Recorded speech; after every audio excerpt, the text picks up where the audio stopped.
Hello everyone, कैसे आप सबका अपने चैनल में स्वागत है। आज मैं आपको एक कहानी सुनाने जा रहा हूँ। इस कहानी का टाइटल है घर का भेद। यह कहानी पंचतंत्र की कहानियों में से ली गई है, जो कि पंडित विष्णु प्रसाद शर्मा के द्वारा लिखी गई है। तो चलिए शुरू करते हैं। एक नगर में देवशक्ति नाम का एक राजा रहता था। उसके पुत्र के पेट में एक सांप चला गया। उस सांप ने वही अपना बिल बना लिया। पेट में बैठे सांप के कारण उसके शरीर का प्रतिदिन क्षय होता जा रहा था।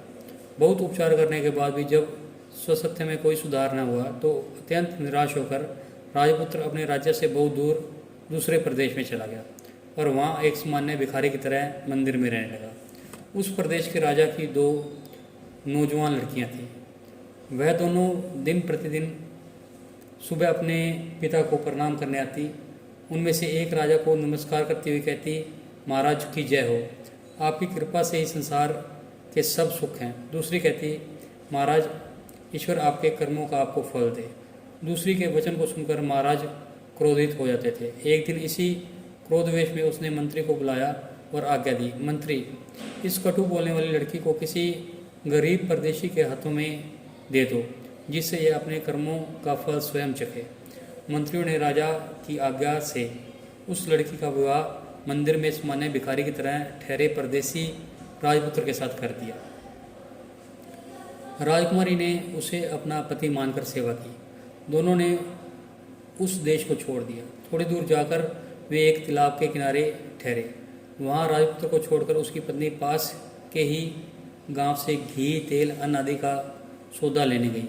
सौदा लेकर जब वह वापस आ रही थी तब उसने देखा कि उसका पति तालाब से कुछ दूरी पर एक सांप के बिल के पास सो रहा था। उसके मुख से एक फनियल सांप बाहर निकलकर हवा खा रहा था। एक दूसरा सांप भी अपने बिल से निकलकर फन फैलाए वहीं बैठा था। दोनों में बातचीत हो रही थी। बिल वाला सांप पेट वाले सांप से कह रहा था, दुष्ट, तू इतने सर्वांग सुंदर राजकुमार का जीवन क्यों नष्ट कर रहा है? पेट वाला सांप बोला, तू भी तो इस बिल में पड़े स्वर्ण कलश को दूषित कर रहा है। बिल वाला सांप बोला, तो क्या तू समझता है कि तुझे पेट से निकलने की दवा किसी को भी मालूम नहीं? कोई भी व्यक्ति राजकुमार को उकाली हुई कांजी की राई पिलाकर तुझे मार सकता है। पेट वाला सांप बोला, तुझे भी तो गर्म तेल डालकर कोई भी मार सकता है। इस तरह दोनों ने एक दूसरे का भेद खोल दिया। राजकन्या ने दोनों की बातें सुन ली। उसने उनकी बताई विधियों से दोनों का ही नाश कर दिया। उसका पति भी निरोग हो गया और बिल में स्वर्ण भरा कलश पाकर उनकी गरीबी भी दूर हो गई। तब दोनों ने अपने देश को चलने का निर्णय लिया। राजपुत्र के माता पिता दोनों को देखकर बहुत खुश हुए और उनका स्वागत किया।